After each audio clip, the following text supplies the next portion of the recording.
Buenas tardes, de parte del posgrado en Desarrollo Sostenible de la Universidad de Costa Rica, les doy la más cordial bienvenida al conversatorio del día de hoy, Etnoconstelaciones Botánicas, en el cual tenemos dos invitadas de oro, la máster Liz Brenes Cambronero, que además es profesora del posgrado, y Ada Porquera García, que también es profesora del posgrado. A ambas les agradezco muchísimo la participación y les doy la más cordial bienvenida de parte del posgrado. No sé si el profe Ronald quisiera dar algunas palabras. Sí, bueno, agradecerles tanto a la profesora Ada Porquera como a la profesora Liz Brenes por permitirnos conocer parte de su proyecto de investigación, el cual pues hoy día está haciendo al arte también de una exposición que obviamente ellas nos van a contar. Entonces, para dar inicio a esta actividad dentro de los conversatorios del posgrado en Desarrollo Sostenible, los dejo con la profesora Liz Brenes, quien va a iniciar su presentación. Sí, muy buenas tardes y muchísimas gracias por tomarnos en cuenta. Etnoconstelaciones Botánicas es el título que lleva la charla de hoy, y ustedes van a ver también en el proceso de la exposición por qué ese nombre. Esto que termina siendo una exposición que también vamos a tratar de hacerla virtual, es con base en una investigación que llevó a cabo en aquel momento la estudiante y hoy profesora Ada Luz Porquera García, quien en una forma muy valiente, muy decidida y como con un gran reto, tomó esta investigación que llevó a cabo en un periodo de un año, más o menos. Ada me corrige después. Ella es de nacionalidad chilena, así que hubo ahí un encuentro de culturas fuerte al tener que ir a vivirse a una comunidad, pues dentro de lo que cabe, digamos, lejana, en Cedral de Miramar. Y Ada, en ese momento, estudiante de la maestría en Desarrollo Sostenible. A mí siempre me había interesado conocer digamos, los usos que tienen las plantas en muchos lugares, pero especialmente en uno que era o que es en el área de amortiguamiento de la Reserva Biológica Alberto Manuel Brenes. Por otro lado, hay un rescate patrimonial desde el punto de vista cultural, porque se nos acaba ese conocimiento que existe en las comunidades rurales, porque mucho de la etnobotánica que se desarrolla en el país y en otros países se basa más que todo en las culturas indígenas, pero no así en las culturas campesinas. Entonces ese conocimiento desapareciendo, y fue ese rescate tan importante, y creo que llegamos en un momento muy importante, muy crítico a esta comunidad, donde Ada tuvo la posibilidad de entrevistar a varias personas, pero hasta un señor de más de 100 años, ¿verdad? La persona más longeva en ese momento. Entonces fue un momento súper oportuno para hacer ese rescate de conocimiento que ella ahora va a hacer esa exposición de esa investigación que llevamos a cabo en dos comunidades en realidad. Por otro lado, aquí tenemos la Reserva Biológica Alberto Manuel Brenes, ese hexágono que ustedes pueden observar. La Reserva Alberto Manuel Brenes fue creada en 1975 y se ubica al sur de la cordillera de Tilarán y colinda al noroeste con la reserva Monteverde. Acá. Se distribuye políticamente, como ustedes pueden ver en el mapa, en 3 distritos. La mayor parte está en el distrito de San Lorenzo, pero también tiene un poquito de Zapotal de San Ramón hacia el sur y otro poquito en el distrito de la Unión de Montes de Oro. La Reserva Biológica Alberto Manuel Brenes tiene una extensión de 7.800 hectáreas y altitudinalmente varía desde los 650 metros hasta los 1.560 metros sobre el nivel del mar. Podemos definirla como un ecosistema muy frágil y comprende en su gran mayoría bosques prístinos y una topografía muy abrupta, donde se resguarda una alta biodiversidad. También tenemos endemismo y la presencia de muchas especies raras.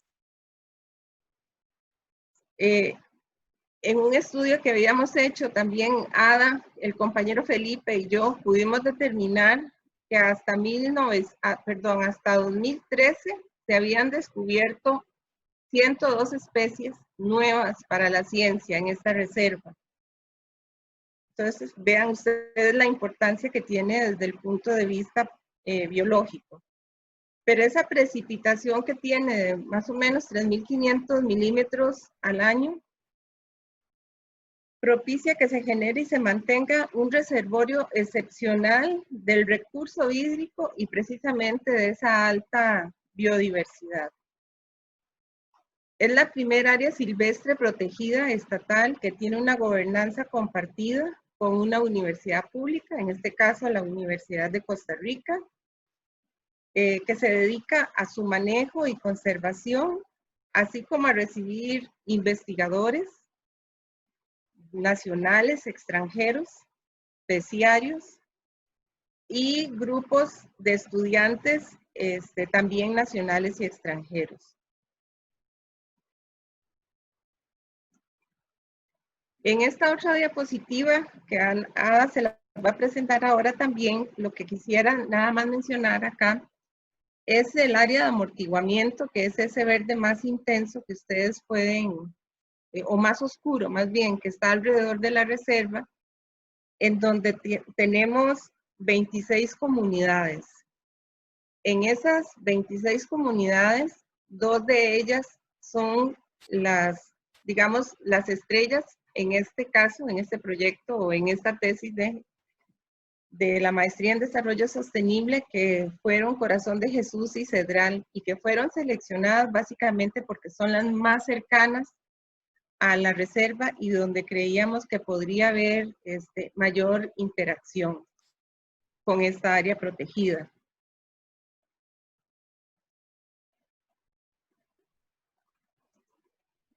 Por otro lado, nosotros siempre quedamos, como investigadores, quedamos con una deuda con las comunidades, tanto que nos brindaron la información o a veces con la investigación en general, porque no lo llevamos a una devolución de resultados. Entonces, además de hacer publicaciones de la tesis, decidimos hacer una exposición que es precisamente en la Sala de Historia Natural, que esa sala yo la dirijo y que la he conceptualizado como un aula ambiental abierta a las comunidades, en donde damos educación no formal.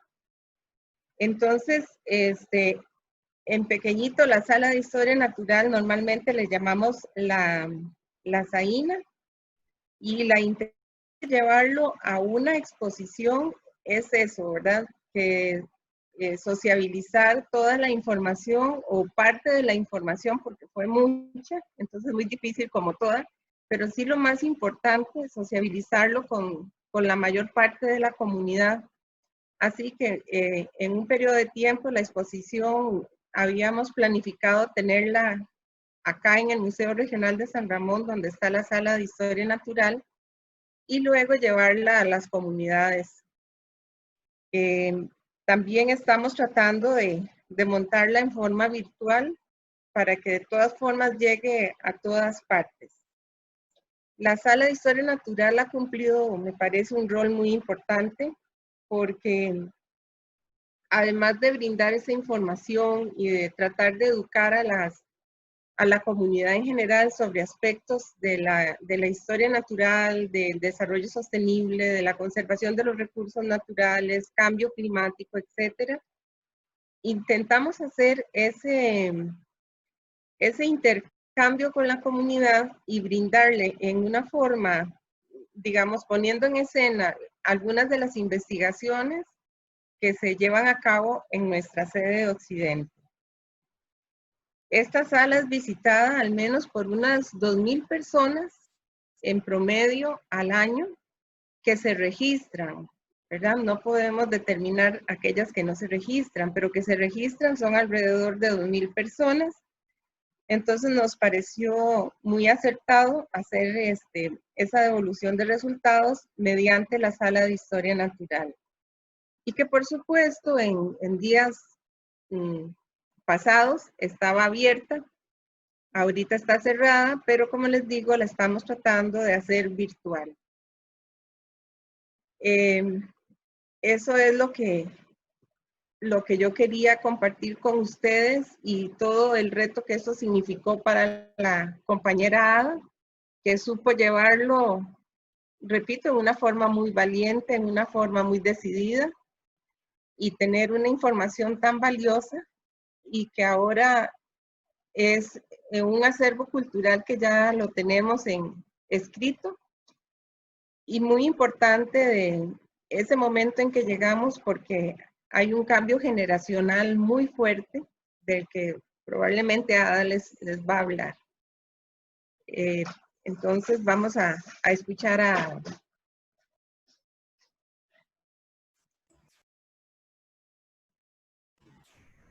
Ok, muy buenas tardes a todas y a todos los que están aquí. Hola Silvia, a los que se sumaron un poquito después.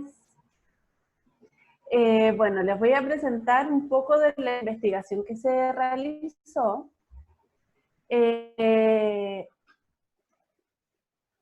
Ok, no sé si logran ver mi pantalla. Está cargando, sí, ya. Ok. Dice etnoconstelaciones botánicas, ¿cierto? Sí, y se ve tu cursor. Se ve mi cursor, Ajá. ok. Bueno, primero comentarles, como decía Liz, que esta investigación nace de un trabajo de investigación de tesis, de maestría, pero queríamos ir también un poco más allá porque, como dice la profesora Liz, teníamos una pregunta de investigación. ¿Qué es lo que ocurre o cuál era el vínculo, cierto, de conocimiento de las personas que viven cerca de la Reserva Biológica Alberto Manuel Brenes y cuánto conocen y si efectivamente había como un conocimiento de esa comunidad acerca de las plantas?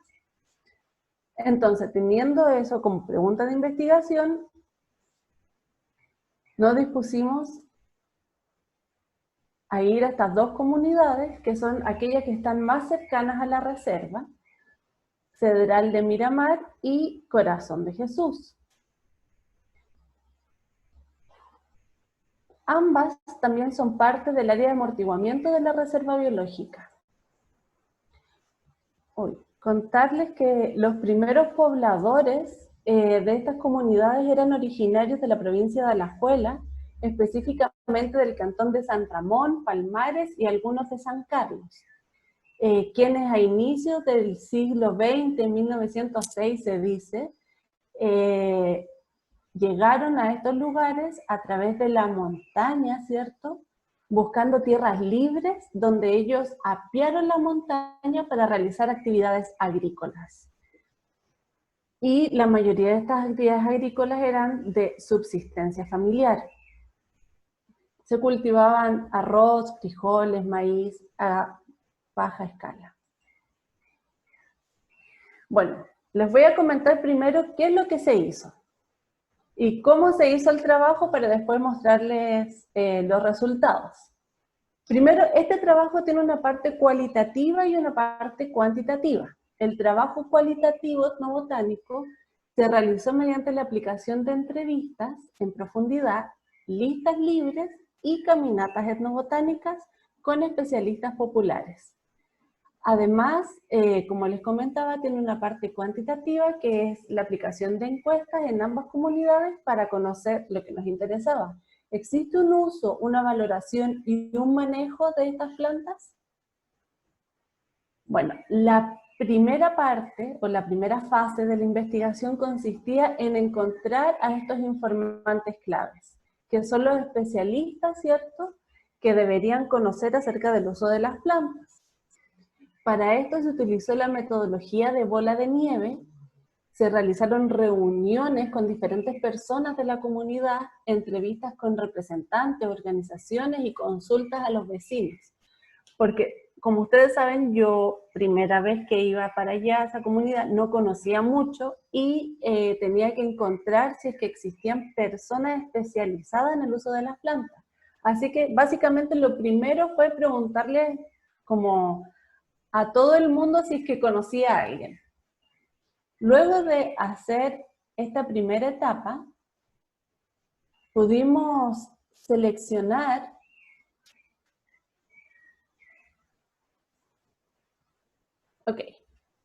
Luego de hacer esta primera etapa, ¿cierto? Pudimos seleccionar, se me pasan como 10 diapositivas juntas. Ahí, ok. Entonces, pudimos seleccionar, ¿cierto?, a los especialistas que tenían un conocimiento popular acerca de la utilización de las especies vegetales y que ellos son reconocidos por la comunidad. Entonces, mediante esta sistematización y selección, lo que se hizo fueron entrevistas. Se realizaron 8 entrevistas en Corazón de Jesús, que es una comunidad más pequeña, y en Cedral de Miramar se realizaron 17 entrevistas. Además, se hicieron entrevistas a especialistas externos para poder comparar, ¿cierto?, cuánto se conocía acerca de las plantas. Y se entrevistó a 6 especialistas externos. En total, se aplicaron entrevistas en profundidad, ¿cierto? Se tomaron muestras, cada una de las entrevistas duraba entre 2 a 4 horas, se realizaban varias visitas a cada uno de los especialistas, y en total fueron casi 56 horas de grabación que tuve que transcribir para hacer el análisis de esos resultados.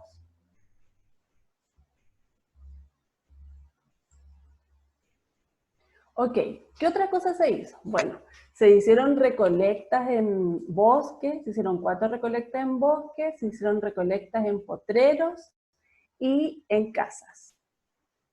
Además, luego se identificaron las especies gracias a revisión de literatura, asesoría de la profesora Liz Brenes y también consulta al herbario del Museo Nacional de Costa Rica.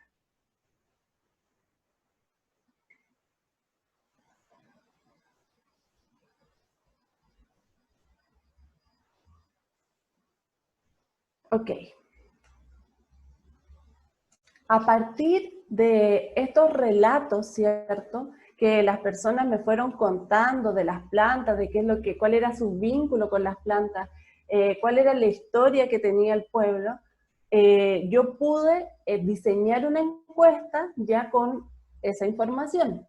Entonces, se diseñó la encuesta, se determinó, ¿cierto?, la población estadística que se necesitaba muestrear, ¿cierto?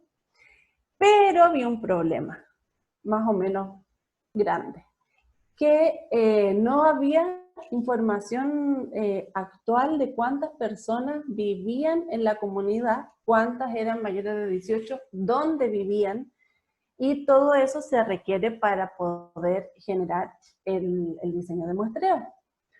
Por lo tanto, junto con personas de la comunidad, nos dimos en la labor de imprimir un mapa en grande y entre todos fuimos haciendo un mapa participativo con dónde estaban cada una de las personas, cuántas personas vivían en cada casa, quiénes ya no vivían ahí, quiénes venían como esporádicamente, etc. Y eso permitió poder tener un muestreo, ¿cierto?, estratificado, sistemático, con reemplazo, y lo mismo se hizo en Corazón de Jesús. Entonces, sin ayuda de ellos, eso es imposible haberlo logrado.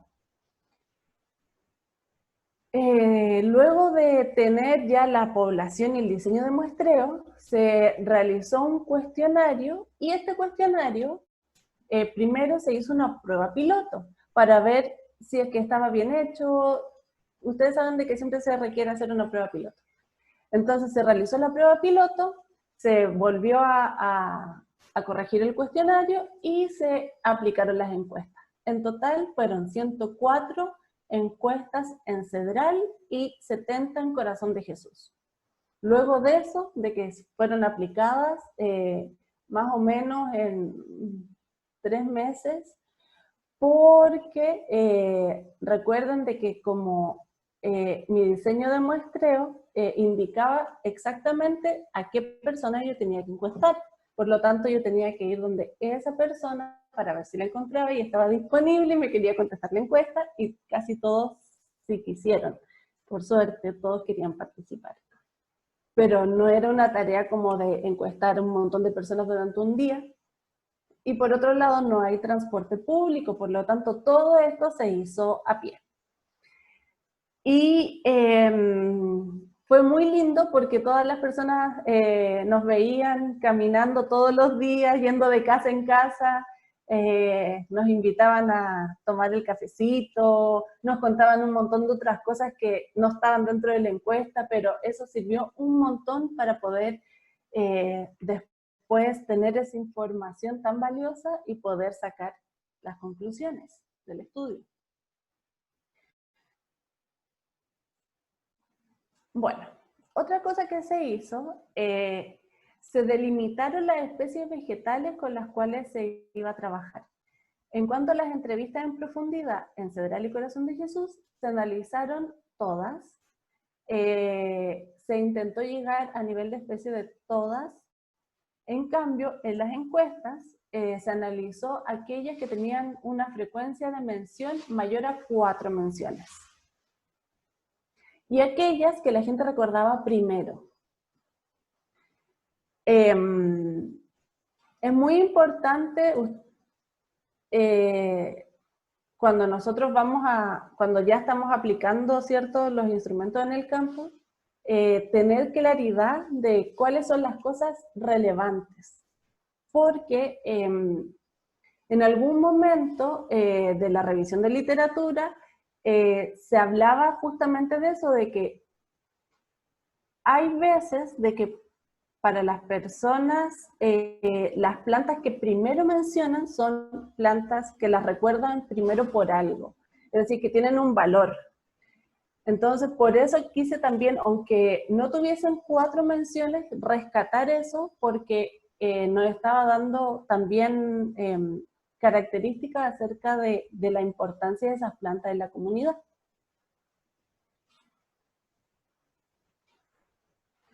Bueno, en general el estudio me llevó a vivir más de un año en la comunidad de Cedral de Miramar, donde no solamente aprendí sobre los más antiguos de la comunidad y los diferentes usos que tienen las plantas, sino que además aprendí sobre el valor intangible que tiene la montaña para quienes han vivido de ella durante generaciones.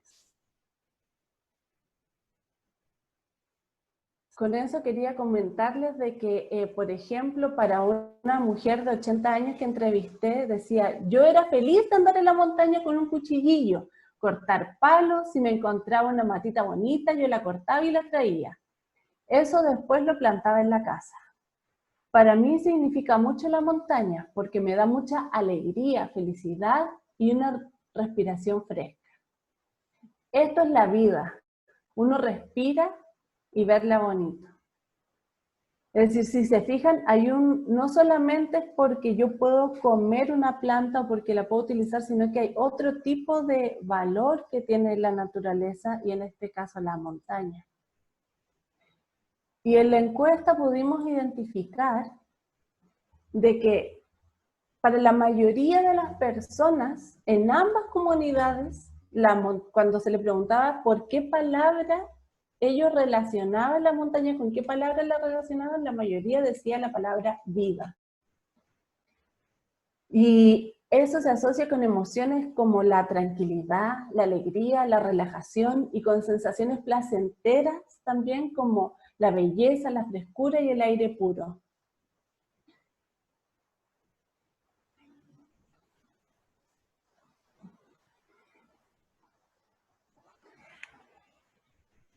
El conocimiento sobre las plantas útiles también es una tradición familiar, en algunas familias, ¿sí? Y se adquiere con el tiempo y también se ha perfeccionado con el tiempo. Algunos dicen que han aprendido de sus abuelos, de sus esposas, de los esposos, de los más viejitos. Y otros que tenían relación con algunos indígenas que no eran de la zona, pero que tenían en su ascendencia familiar personas con origen de pueblos originarios. Entonces, como les mencionaba, estos especialistas populares aprendieron desde pequeños a reconocer y preparar plantas, por ejemplo, para medicina. Y algunos han perfeccionado sus técnicas y han desarrollado, por ejemplo, sus propias mezclas para desarrollar curas para la pega. Otros extraían de jucos, ya no lo hacen, de la montaña y hacían todo tipo de canastos, hacían canastos para la recolección del café, otros canastos que se utilizaban dentro de la casa, etc. Además, cuando las personas, los primeros habitantes llegan a este lugar, utilizaban mucho las plantas para confeccionar utensilios del hogar, ya que no había nada, lo único que había era la montaña, el bosque, ¿cierto? Y ellos que llegaban ahí con sus carretas y algunas pocas cosas. Entonces, muchas de las cosas que ellos utilizaban diariamente eran cosas que sacaban de la montaña. Y algunos de estos los utilizaban para realizar utensilios del hogar, esteras, esterillas. Con los árboles de la montaña eran utilizados para construir casas, muebles, obviamente también atizar el fuego del fogón y el fuego del trapiche, que era una de las actividades más importantes. Además, otro tipo de uso que se encontró en el lugar fue de que se utilizaban las plantas cuando las personas van a caminar por la montaña, se acostumbran a comer frutos silvestres y algunos de estos se recolectan para hacer preparaciones. Muchos de ellos son solamente comidos mientras van caminando por la montaña.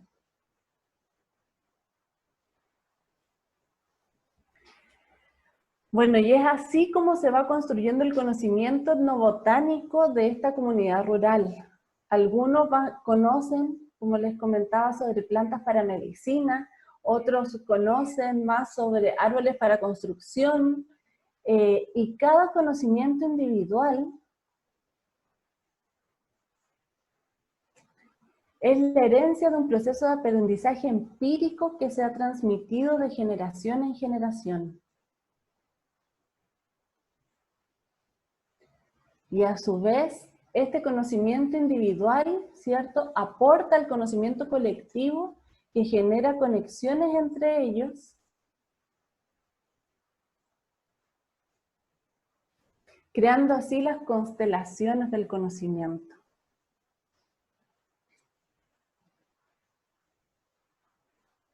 El uso de las especies del bosque ha cambiado con el tiempo. Actualmente, solo los más ancianos de ambas comunidades son los que utilizan algunas plantas y recuerdan para qué se utilizaban en el pasado. También ambas comunidades, la mayoría de la población es adulta joven o anciana de la tercera edad. Los jóvenes por lo general han dejado la comunidad.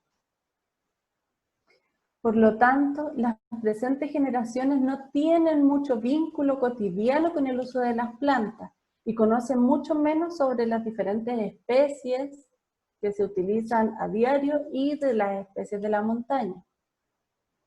Por lo tanto, Cedral y Corazón de Jesús cuentan una historia de muchas comunidades y pueblos que aprendieron a utilizar los recursos de su entorno, a conocerlos, a transmitir este conocimiento, pero llega el momento en que ese hilo del aprendizaje, que es un aprendizaje empírico, se corta y con ello se van perdiendo las tradiciones.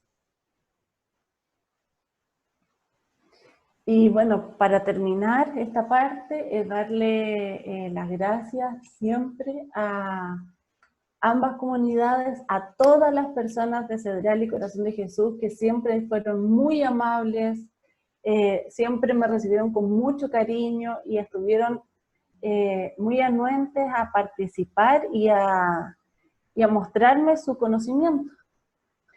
Y lo hicieron siempre con amor y alegría y eso se agradece. Así que eso. Muchas gracias, profe Ada, y a la profe Liz por ambas presentaciones. Ahora vamos a pasar a la parte de preguntas y un poco más a la parte de la conversación. Para iniciar, mientras alguna persona escribe por el chat o solicita la palabra, yo quería preguntarle a la profe Ada ¿cuál fue su experiencia o cómo describiría su experiencia trabajando con personas adultas mayores? Porque dentro del campo social no necesariamente es tan común, a excepción de campos muy específicos que requieran como una especialización, qué sé yo, en geriatría o trabajo ocupacional, etcétera. Entonces, ¿cómo fue su experiencia? Y qué aprendizaje le dejó específicamente trabajar con personas adultas mayores. Bueno, qué difícil la pregunta porque nunca me había cuestionado eso, porque en realidad, a ver, como que las personas adultas mayores con las que trabajé, todos son muy lúcidos, se acuerdan de casi todo, muy abiertos, activos. De hecho, lo que yo le comentaba, o lo que Liz comentaba en un inicio, de que había un señor que tenía más de 100 años y que hasta los 98 él trabajaba en el campo, entonces, como que yo entiendo que desde la academia se puede hacer ese tipo de parcelación, pero en las comunidades rurales las personas trabajan hasta que ya no pueden trabajar más. Entonces como que más que sean adultos mayores, como que son los que tienen más experiencia. y bueno, creo que también todos fueron muy abiertos, no pude notar como aparte de la experiencia y el conocimiento, algo como tan diferenciador entre un adulto mayor y una persona adulta. Entonces, eso. Lo que comentaba también Liz, y que tiene que ver con una de las motivaciones que hemos tenido para seguir como dando a conocer estos resultados, es de que muchas de las personas que conocimos durante el estudio, que fueron entrevistados y que eran los especialistas populares en algunos tipos de usos de las plantas, han fallecido. Entonces, como les decía, esa herencia no se ha transmitido a las otras generaciones. Y ya los adultos mayores están viejitos y muchos de ellos durante la investigación dejaron esta tierra. Qué triste, pero al mismo tiempo, qué dicha que hubo la posibilidad de obtener la información, sistematizarla y que por medio de actividades como estas podemos honrar su memoria, no solo a través de mostrar el conocimiento que tienen, sino también de presentarlo a muchas más personas, no solo en la metodología utilizada, sino también en el conocimiento específico. Tenía otra pregunta antes de pasar a la pregunta que me hicieron en Ana, el chat. Sí, profe. Ana, yo quisiera agregar algo que antes se me escapó. Cuando se maneja un área silvestre, los manejadores de áreas silvestres necesitan buena información para tomar buenas decisiones, no solo en la parte biológica, sino en la parte social y en las comunidades que nos están rodeando.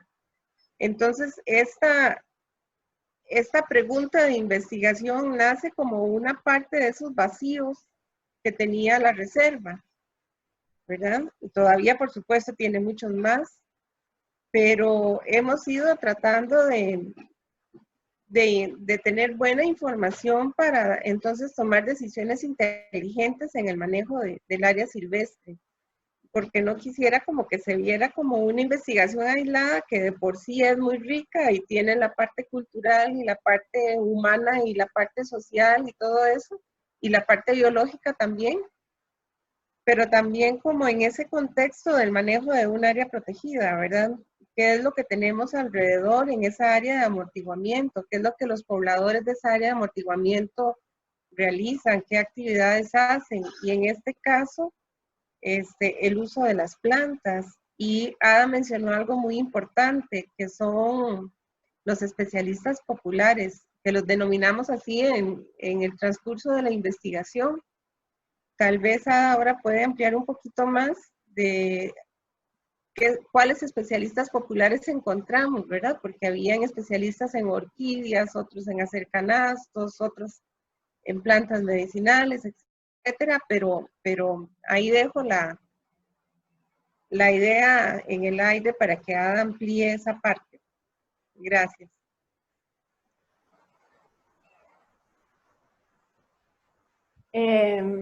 Bueno, como les comentaba, al inicio de la investigación lo que uno busca son informantes claves, así se llama.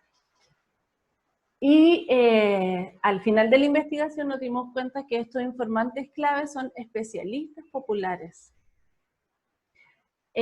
Algunos eran especialistas en orquídeas, las coleccionaban o las iban a ver al bosque, o incluso las tenían en su casa. Otros eran especialistas en realizar canastos, bueno, eran porque ya no realizaban la actividad. Otros habían sido especialistas en reconocer árboles para madera y que se utilizaban para construcción. Muchos de ellos habían trabajado talando esos árboles. Por lo general, las mujeres eran especialistas en plantas medicinales. Algunas de las plantas medicinales de las que eran especialistas eran plantas nativas que se encontraban en la reserva o que se encontraban en la zona boscosa, y otras eran plantas introducidas.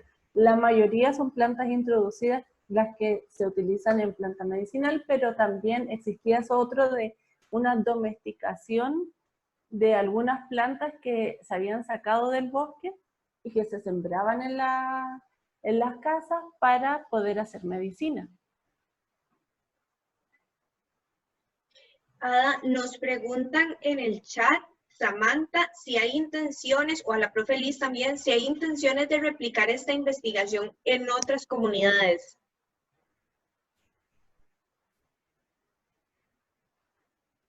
Bueno, yo creo que la intención siempre existe. Lo difícil aquí es encontrar una persona como Ada de todo terreno, si me permite expresarlo así, que quiera ir a convivir una temporada larga y a pasar esa experiencia que para nada fue sencilla. Nosotros tuvimos la suerte también de que participamos en los fondos que la Vicerrectoría de Investigación de la Universidad de Costa Rica ofrece a terciarios, y tuvimos digamos, fuimos asertivas y ese fue un fondo importante que nos ayudó a desarrollar. Entonces, digamos, de buena intención sí, pero sí entran en juego una serie de factores importantes, pero más que todo la decisión de la persona terciaria de irse al campo a trabajar con ese ahínco que lo hizo Ada. Entonces, de mi parte, como profesora guía, me encantaría que se repitiera la experiencia en otras comunidades del área de influencia de la Reserva Biológica Alberto Manuel Brenes para ver si estamos parecidos, porque Ada en el transcurso de la investigación no solo tomó en consideración las plantas que se usan del bosque, sino que también de potreros y otras que incluso son introducidas al país, pero que ya están ahí en esas comunidades, que también es importante esa información para el mismo manejo del área. Y también algo muy importante de los descubrimientos que se hicieron, de los aportes que arroja esta investigación, es que la ley también tuvo mucho que ver en el cambio de uso de las plantas, ¿verdad? Porque antes era como muy libre que las personas ingresaran a las áreas protegidas a extraer el recurso y a utilizarlo. Y ahora como hay, digamos, muchas prohibiciones, por lo menos la gente sí está al tanto, sí conoce que eso no, que por ley no se puede hacer. Por ejemplo, una de las actividades que Adam encontró fue que los canastos no se volvieron a hacer porque es de bejucos, que son especies muy raras en el bosque, muy escasas, y entonces con la prohibición legal, pues esto pasó a ser parte de la historia y no se volvieron a construir, ¿verdad? Supongo que las esterillas por ahí anda también la historia, pero sí, de parte de la maestría y con ganas de esos aportes, tanto para el manejo del área como para el conocimiento popular, claro que sí nos encantaría si encontráramos algún día otra terciaria que se anime a hacer algo como eso. Profe, Margarita, profe Liz, Ana María, ¿sí? sí, yo quiero simplemente hacerle una solicitud a Ada a las etnoconstelaciones, cómo se construyen esas etnoconstelaciones, porque creo que debemos darle a conocer a la gente por qué se usó ese concepto, ¿verdad? Cómo es que se construye y cómo llegamos a tener esto, ¿verdad? Porque la mayoría de la gente, bueno, tal vez estaría pensando en que la charla iba a ser sobre estrellas y otro montón de cosas más, ¿verdad? Que sí son estrellas, obviamente, pero que tiene una connotación muy terrenal, ¿verdad? Y esto yo creo que sí es importante de que le quede claro, porque son esos procesos de investigación innovadores al cual nos permite que la gente vaya entendiendo de otra manera cuál es el uso y el verdadero manejo de los recursos que se pretenden, por lo menos a nivel de procesos de sostenibilidad. Entonces creo que sí es importante que tal vez Ada o Liz nos puedan ilustrar un poquito más cómo se construyen estas constelaciones y cuáles elementos se van utilizando para irlas construyendo y lograr obviamente ese conocimiento para que las comunidades obviamente como la de Cedral y la de Corazón de Jesús, que van a ser las primeras comunidades en el país en tener estas constelaciones, ¿verdad? Y hablar tal vez de estos conceptos, porque creo que son las comunidades que van a seguir utilizando el concepto con esas nuevas generaciones.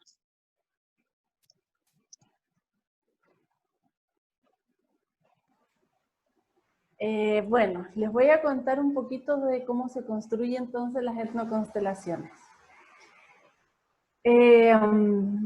Como yo les comentaba, hay personas que son especialistas en tipos de plantas, pero esa especialidad o especialización se logró gracias a que había un vínculo, ¿cierto?, con el entorno, y también de que había un conocimiento empírico que fue transmitido de una generación a otra. Entonces, tomando en base eso, es de que nosotros dijimos, bueno, cada uno de estos conocimientos son como justamente estrellas, ¿cierto?, de conocimiento. Es decir, cada uno de estos conocimientos actualmente es una fotografía del conocimiento pasado que está quedando hoy en día, y nosotros lo representamos en estas constelaciones, porque estos conocimientos no solamente son el conocimiento de una persona, sino que es el conocimiento que las personas tienen o que vienen arrastrando de otras generaciones, y además que es el conocimiento que comparten con el resto de la comunidad. Por lo tanto, el conocimiento de una sola persona va formando constelaciones con los conocimientos de las otras personas dentro de una comunidad.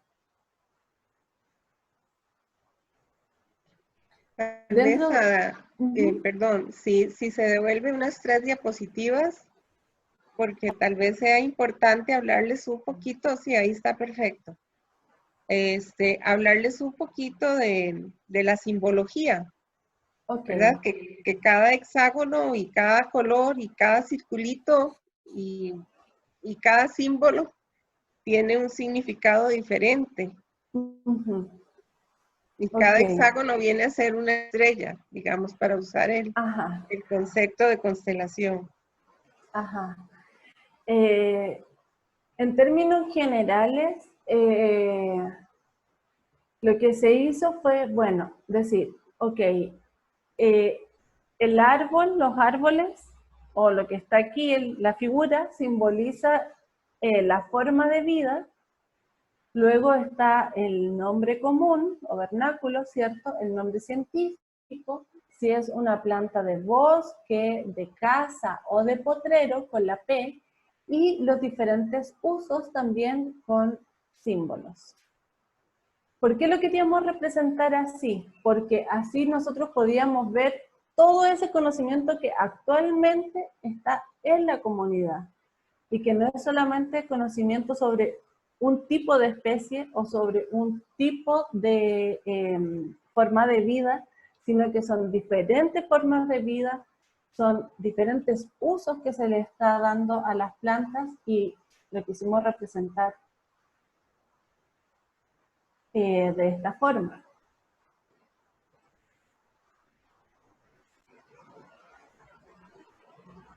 Además, hicimos otra representación que tiene que ver con si son especies exóticas o si son especies nativas del bosque.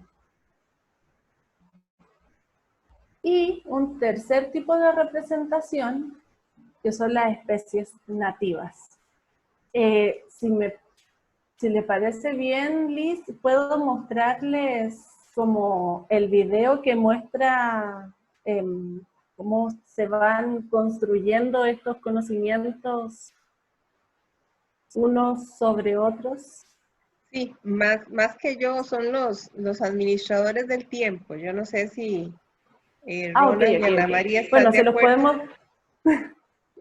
Pues digamos, el tiempo es como nos quedan como unos 10, 15 minutos.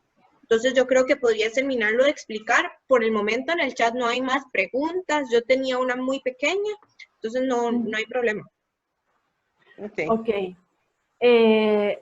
Esto es como un video presentación, no es video, así que no se preocupen, pero es la representación de ese conocimiento actual. Ya se los pongo en... Sí, toda esa información que está ahí corresponde a una sola persona, ¿verdad? Exacto. Entonces ese fue el aporte que esa persona hizo a la investigación, todas las plantas que ella sabe usar y cuáles son los usos y de dónde provienen y etcétera. Exacto. Ok. ¿Pueden ver mi pantalla? Sí. Ok. Sí, sí, y de hecho se ven las transiciones también. Ok. Como pueden ver, ahí se pueden ver, por ejemplo, todo lo que se conoce sobre árboles en este momento, y que es el conocimiento acumulado, como les decía, sobre suculentas, sobre epífitas, y dónde, en qué lugar está ese conocimiento, cuáles son las personas que están aportando a ese conocimiento.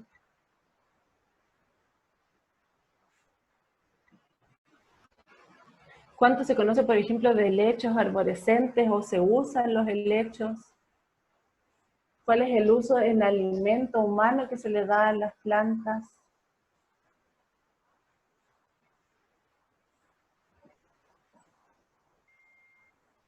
¿Cuáles se utilizan para hacer el proceso del dulce?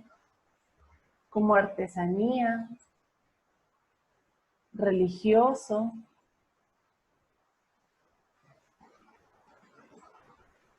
En construcción, como ustedes pueden ver, es bastante el conocimiento y casi todo viene de plantas del bosque. Artesanía de canastos ya casi no existe. En medicina humana, como ustedes pueden ver, hay mucho aporte a ese conocimiento global o de la comunidad.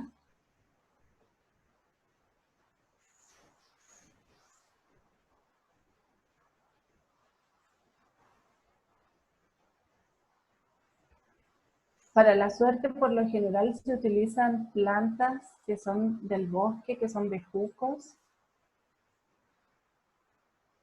Eso.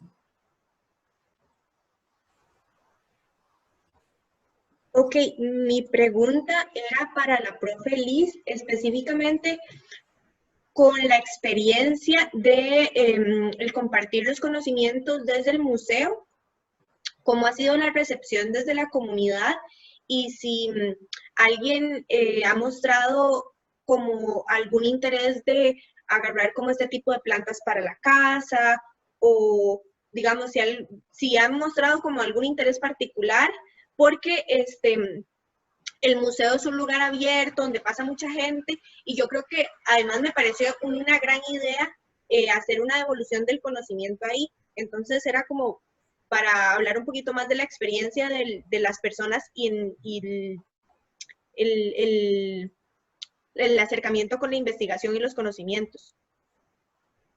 Bueno, esta exposición la termino de montar mañana, así que no se ha abierto, ¿verdad?, al público y el museo está cerrado todavía. Entonces, una vez que don William, que lo veo por ahí, y el comité curatorial nos reunamos y decidamos de acuerdo con los lineamientos universitarios, pues se abrirá o no se abrirá. Pero estaba en el cronograma montar la exposición justo para esta semana y estamos cumpliendo con esa programación, pero a la vez hemos hecho gestiones, el apoyo del museo en ese sentido ha sido claro, para que entonces la exposición, además de que esté ahí presencial, esté en forma virtual. Pero sí podría hablar con base en otras exposiciones que hemos tenido, ¿verdad? Porque ya hemos tenido, esta sería la exposición número 5. La primera que tuvimos fue sobre mamíferos de Costa Rica.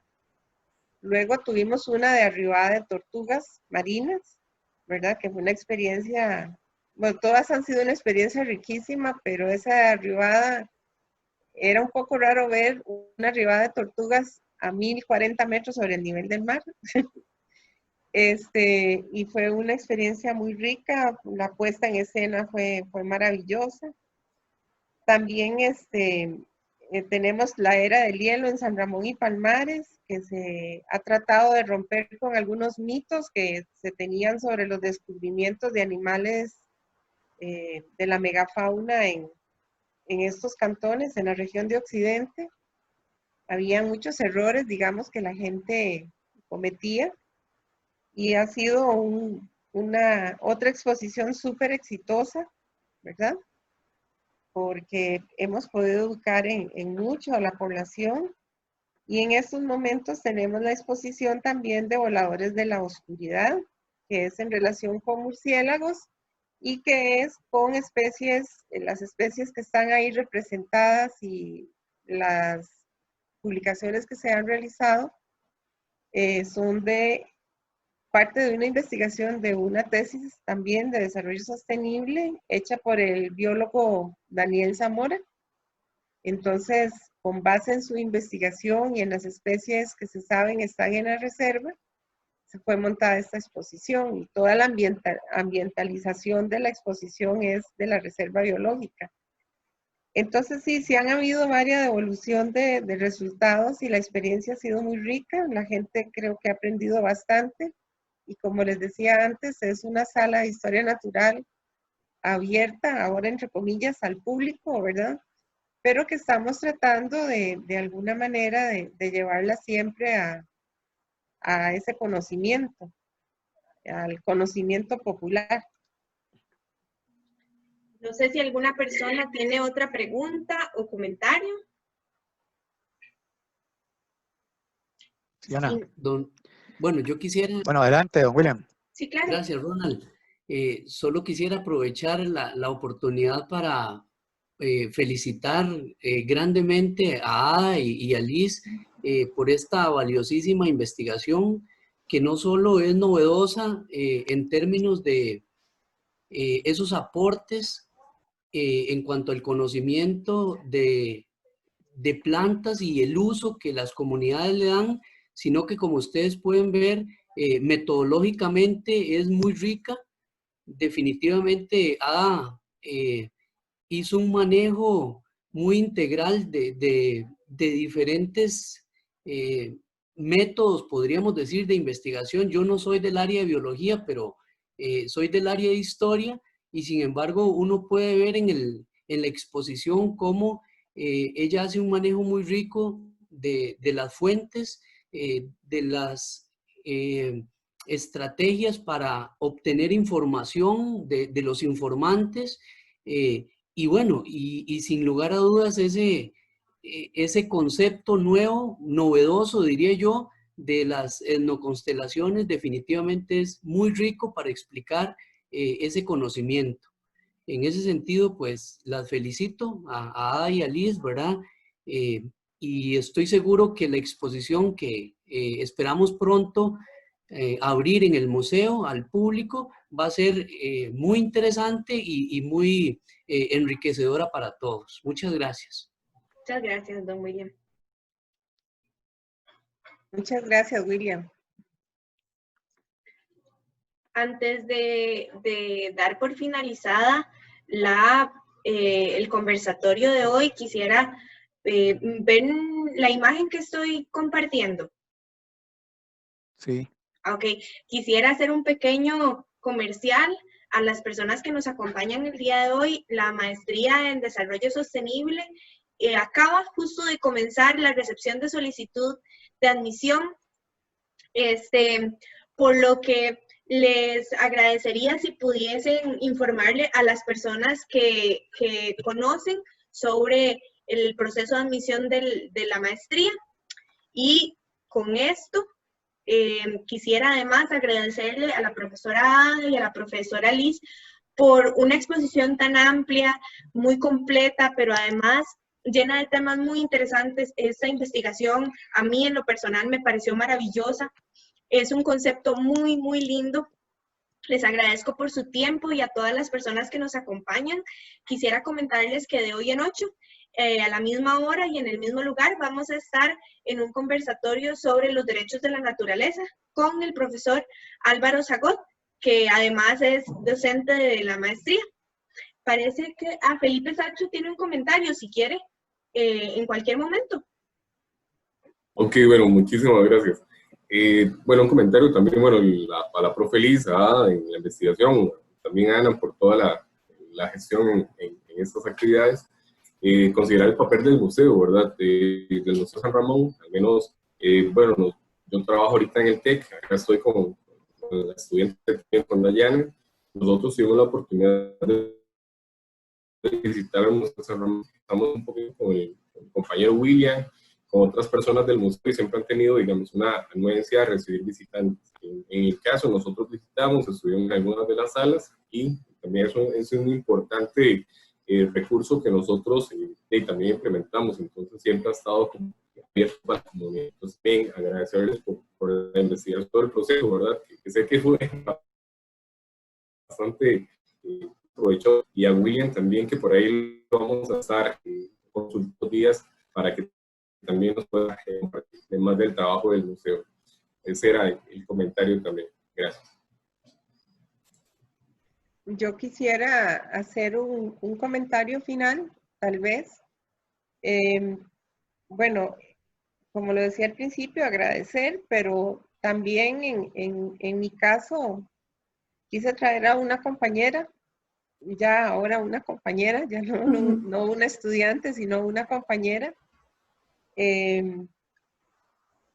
Dicen que los buenos maestros son superados por los estudiantes, entonces yo me siento así en eso, y me parece que mostrar los resultados de una investigación que se ha trabajado de la manera en que se hizo es muy honroso y es de lo mejor para mí. Entonces, expresarlo así. Muchas gracias a todos. Buenas tardes. Gracias. Ana, Profe, ¿puedo? adelante, Ana, Ana, no sé si podré decir una última cosa. adelante. Ok. Bueno, una de las cosas más importantes son las preguntas que quedan por responder. Así que si alguien se anima a entrar a la maestría o a hacer otros trabajos de investigación para tratar de responder esas preguntas, como por ejemplo, ¿cuál es ese vínculo? Es decir, si ese vínculo que existe de la valoración que se tiene de las plantas y el bosque en sí, ayudaría, por ejemplo, en estas comunidades a la conservación. Es decir, ¿y qué es lo que hay que hacer para propiciarlo? Porque sabemos de que estamos, y sobre todo ahora, estamos en un contexto donde hace falta guardaparques, y que en realidad, si es que tenemos comunidades activamente preocupadas de las áreas silvestres y que tienen un vínculo no solamente de utilidad, sino también emocional con las áreas silvestres, se podría hacer otro tipo de cosas, pero para eso se requiere investigación. Y para eso se requiere personas como estudiantes que quieran investigar ese tipo de cosas. Así que espero de que todos se vayan con muchas dudas y que este trabajo les sirva para plantear sus propias preguntas de investigación. Profe Ronald.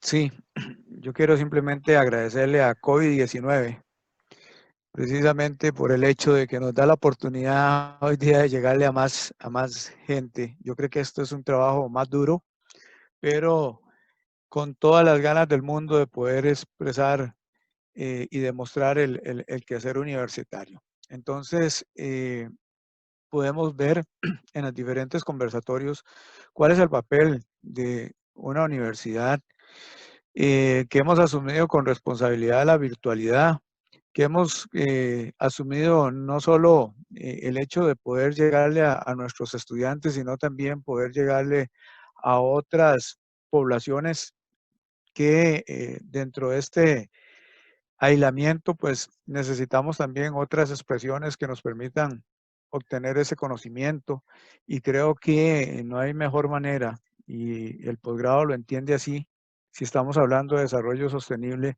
utilizar todos estos recursos para poder, obviamente, conciliar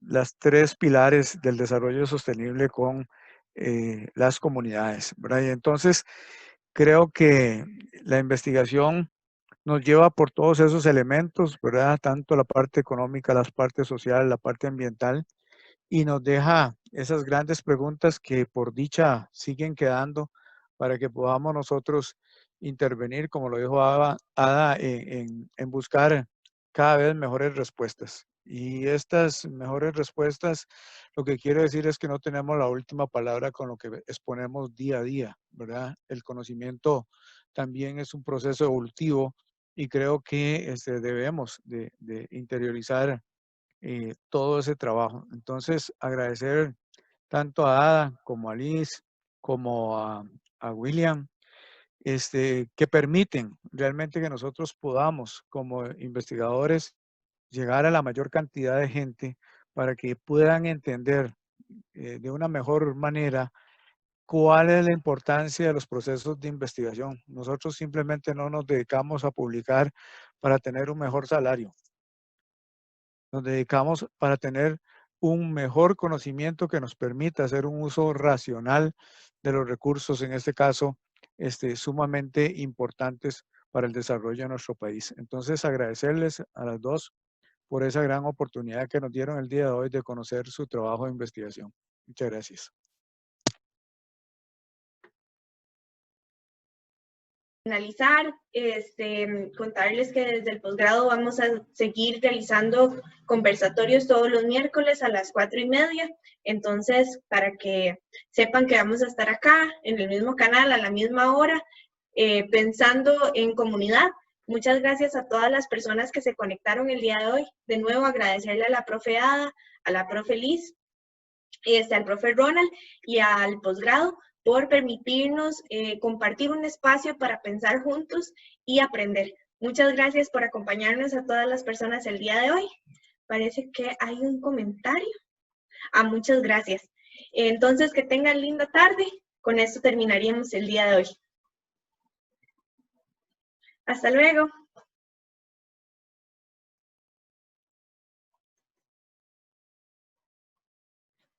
Chao.